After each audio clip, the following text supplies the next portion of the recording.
Hey, what's up? This is Ricardo at Parts People, and in this video, we'll outline the steps for completing a part replacement on your Dell PC.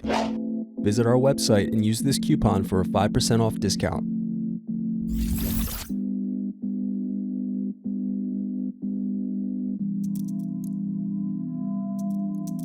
First, unscrew and remove bottom base.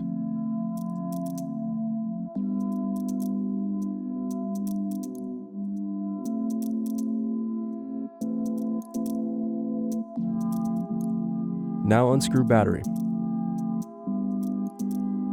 Next, unscrew and remove battery. Now unscrew and remove heatsink.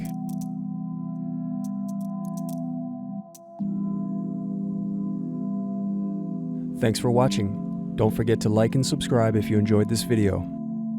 And if you need more, check out this playlist to watch other tutorials for your laptop.